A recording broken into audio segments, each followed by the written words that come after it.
Nice and hot out here today.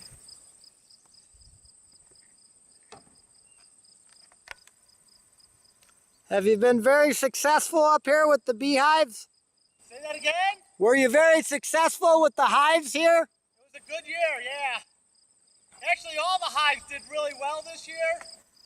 The drought caused all the plants to go into survival mode. So instead of growing real leafy, they produced flowers real early. And then they started to bloom and produce a lot of nectar to attract pollinators. Well, you know, honeybees are probably your best pollinators in the world, just for the sheer volume of them. So it was a pretty, some hives are totally empty, but most of them are full. That's great news. And it all came in from July 1st till about the 20th.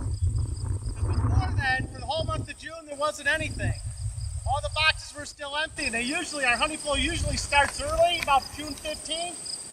And you would think that with that warm weather, how everything was blooming early, you thought the honey flow was going to start early, and it didn't. It ended up starting late.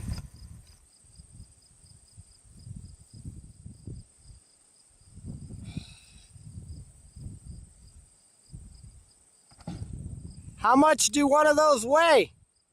Right around, I'd say 55, 60 pounds. And there's probably 35 pounds of honey in each one.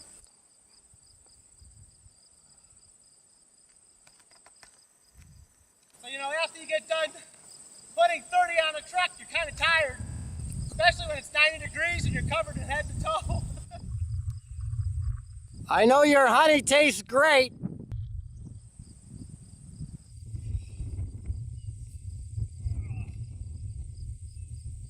Just getting the boxes on the top ones are the hard part.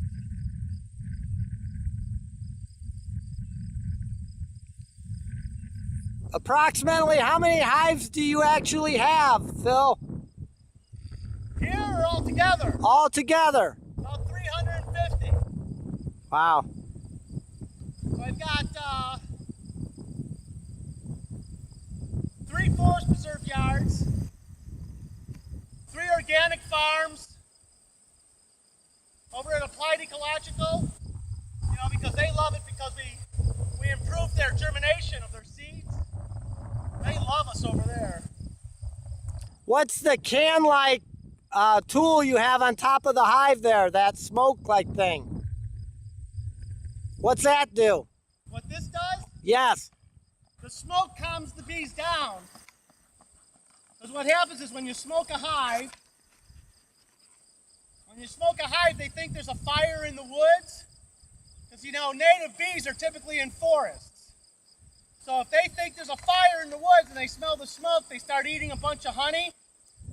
And all the guard bees stop guarding and they start trying to figure out what to do if the fire gets to their tree that actually has the hives in it.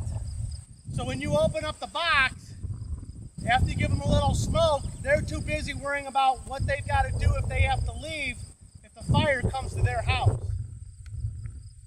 So then I'm able to go in and do almost anything without them bothering me. Okay, what would they do in the wild then? Would they have, if there was a fire coming that got to their hive? Well, eventually what they would do is they would gorge themselves.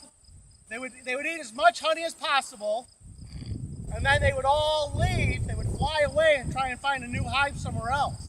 So the queen they would take the queen somewhere else? If she can fly.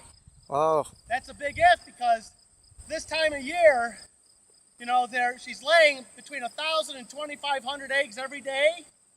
She's just a laying machine, and she could be too big to fly, but she'll do her best. She'll fly, and she might end up on a low branch somewhere and rest, and then do another 100 yards and rest, and do another 100 yards and rest. But they'll do their best to find a new house away from the fire.